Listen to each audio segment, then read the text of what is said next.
19-year-old? Modernism was very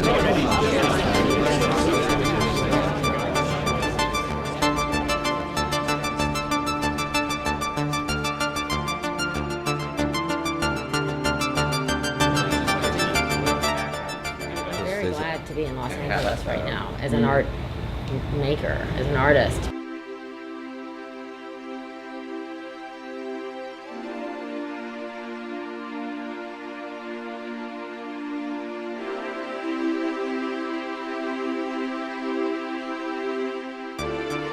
When I look at your works, there's a definite, colour is definitely at the centre of your work, and there is a definite popist aesthetic. Yeah. I mean, it's very beautifully seductive kind of work. It's almost edible. There's something almost edible about it because it's literally making eye candy. Yeah, it is, absolutely. It is, and I like that's again, you can say that the cheapest kind of painting is worthy. Thrift shop paintings are totally fine to hang on your wall. I think it's fine to make abstraction with a light heart. Yeah, and it is compositional. I can definitely see even when you're not directly relating it to music, that to me, what you seem to be doing in your practice is actually extending.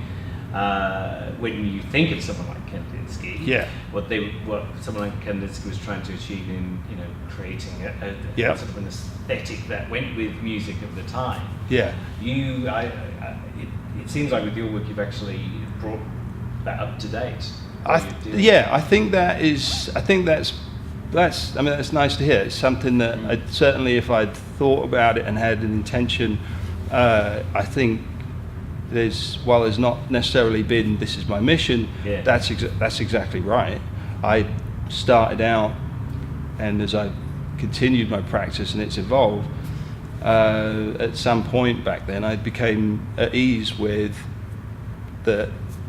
I might be into abstraction and minimalism and painting in a very that relates to these old painters, but I also live today with this different set of music, as Kandinsky did, and I think it's I think that's definitely part of it. You just do what you know, and it relates. It does relate. I can go back and read about someone like Kandinsky, and I can relate in a different way. I see the context for him is different, and this fitting for me, I just as best I can have done what comes naturally, and then that's just. I always think if you get to the bottom of a lot of artists' practice, it's just what comes natural for it. It just made sense to do X. Somehow, this person, this context, this time, it's intuitive. This exposure, I think you gravitate towards what it is you're going to do, because that's naturally what, if you can let yourself follow it, that's what happens. Yeah. What do you think about the idea that there is a kind of I don't want to use the word rebirth, but there's certainly a rise of abstraction again in America? Yeah, I think it's funny because I think in the 80s when I went to college in LA, I saw it. It seemed quite big to me then. And it seems like it's always on the fringe. It always somewhat on the fringe. It's kind of like, we used to relate abstract painting to jazz. It became like there's something for aficionados, and it's always a sort of somewhat fringe thing. I think it is still that, and is somewhat, it is maybe more popular, more people are knowledgeable about it, but some bigger artists, Damien Hirst has had some, the biggest name in commercial fine art, I'll put it that, has sold abstract paintings. And people are more aware of it perhaps, and I think it's gained some popularity. I've seen it go up and down. I've seen moments when it gets bigger. It seemed like 10, 12 years ago when I was first exhibiting was a little growth of it. And then it's funny to go through periods. you go through times when you think nobody's really paying attention, and I mean that's okay. Just sort of, I've managed to potter along and not worry about it too much. I don't really read the magazines and see how much it goes up and down. Nice thing about working out here in the desert really is I've got a lot of freedom and I can just get on with the work. So as long, I think it comes in spurts. I think it's inevitable though that almost any style or anything seems, if it's been done long enough, gets reevaluated and lifted up, back up, and it's just the nature of our media cycle and the world we live in that just, chews things up and regurgitate, goes back over and over, and just the desire for context, content, and subject brings you around. I mean, it can be a fringe thing. It's going to someone's going to put their finger on it before you know it. And to see things like a blog, I mean, I don't follow them, but if I do a search, there's the number of things that have been repeated, and to see that is just a different world we live in.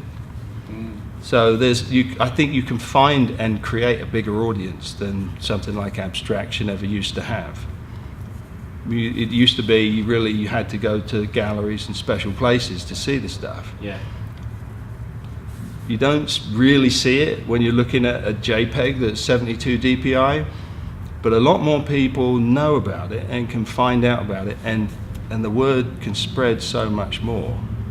You can create a bigger audience, or it just happens, So I think there's a lot of people able to see and become interested, become fans of, even without a great deal of experience of the real thing. I mean, there is quite possibly more people in outposts and outlying areas who wouldn't get up to see art, right? And but they can be fascinated by this thing they see glowing on a computer screen, and whatever the ideas people are putting into what it is. So I think that's maybe it. You can have a bigger audience today. You can reach more people than it used to. It used to have to be a one-on-one experience, didn't it? Yeah. And now not so much. Yeah, and in fact, it's almost like you used to have to had to engage in the physical object, Someone like Barnett Newman was an abstraction. And I think you do, and I think you absolutely do, and I think perhaps it will remain like jazz. Maybe jazz will always be around. I don't know, but rock and roll has become like jazz now. When you talk about contemporary music, I mean, you see rock and roll getting pushed out that way too, and that's abstractions had a similar kind of place, but it will always be something that you can and really only experience in person, and it's one of the few things left that is made by a person. So there's something going on there that you cannot replace with digital technology or manufacture. Yeah, so maybe we'll always have a need for that kind of experience, I think. A few years ago, a guy who taught me at Sydney College of the Arts, whose name is Jeff Gibson, who is now the managing editor at Art Forum. Yeah. He had a curated show, this is about 20 years ago, in a gallery called Rosalind Oxley Gallery in Sydney, and it was called High Pop. And he did a catalogue essay for that was basically arguing that the artists that were in that exhibition were, in the same way as, we talk about, high art, or, that old high art, low culture division. Yeah. That what those artists were doing was kind of like, it was like pop culture, but in some way elevated to being art. Yeah.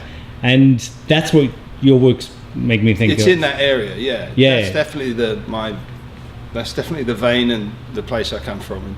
And, it's not mainstream fine art. Yeah. Just like jazz is no longer mainstream music, and neither is rock and roll. But someday neither will be in fine art installation work. Yeah. Because everything that can be has been put in a jar, right? So right, and put in a gallery.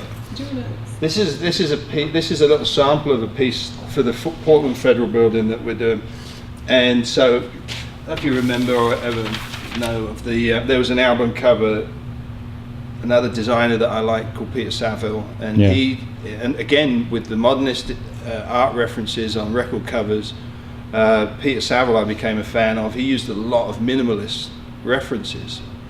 So Joy Division was a factory record that had something like these bumps on it. They were radio waves from a dying star. Yeah. And so for some reason it made me think maybe I could do something with this, and when I got asked to propose something for a public work, I suggested I might do something different than I usually do, which is the same with the Smith Center. And so there's going to be 80 of these forms down a wall, and they're going to be as tall as this plastic, that cast acrylic. They're going to be 8 foot high.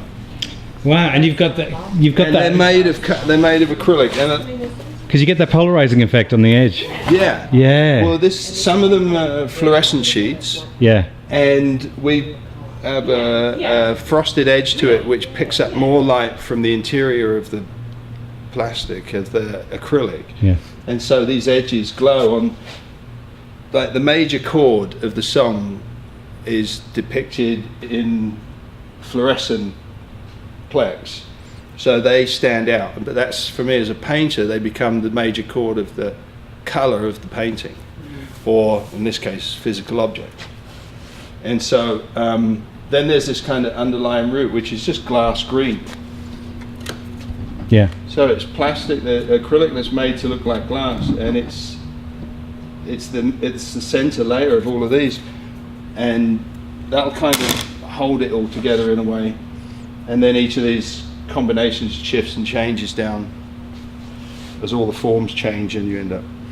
So how many panels will you have when this? Because this is like a maquette for the. This is a half-size maquette of 2, and there's going to be 80 of them. Right. So the full song, and that's a picture of it, basically. Simple diagram of it. So just a different way that I used an idea about visualizing music, or using that as inspiration to create a work of art, in this case 3 dimensions. And you the thing that's similar also to the Smith Center work is that you're now with this, you're using kind of an industrial process and industrial materials as well. Yeah. Well, I'll tell you what I did when it came to, I've been thinking about making 3-dimensional public works for more than a couple of years now, because I've had these projects potentially coming about. I had to think, I'd never made 3-dimensional work. I didn't know how. I had to think for a long time about how I might approach that. Yeah. And eventually I realized that what I wanted to do, because as a painter you're just a simple guy with wood and cloth. You make paintings out of common materials and everyday things. Yeah. And with luck you make something extraordinary or remarkable. And so then that's why steel pipe, off the shelf steel, industrial steel pipe and car paint made sense. It's an off the shelf thing that I've turned into a work of art. And in this case, the plexiglass sheets, the screws, nuts, bolts and aluminum, they're all common materials in a way. So I think that's part of how I will approach 3-dimensional works, in that make something out of something very common still, you know. You want me to describe this a little bit? Yeah, that'd be great. Okay, so in the case of this drawing, I laid out the music because I had to explain to the patron, the commissioning committee, just exactly what I'd done. And what I had chosen to do was pick out a melody, or it's either the top note or a root note of the melody, because when I'm making a piece like this, although there's lots of notes going on, certain times it's, when it's abstracted in an abstract artwork form, then I have to make a decision, what's it going to be, which notes and how wide and how tall, and I look to the music for influence, and then interpret it. Somehow I process it and decide it's not really it's taking a sheet of a score, and every musician, if they perform a piece, is going to perform it differently. So I can turn around and I'd make something different too. This happens to be three-dimensional and not sound, and not music, not played on an instrument. And this is Fanfare for the Common Man. So this was Fanfare for the Common Man, which just in terms of this commission really just fit the context the best. It was classical American composition and composer that, again, context kind of dictated to me what would be good.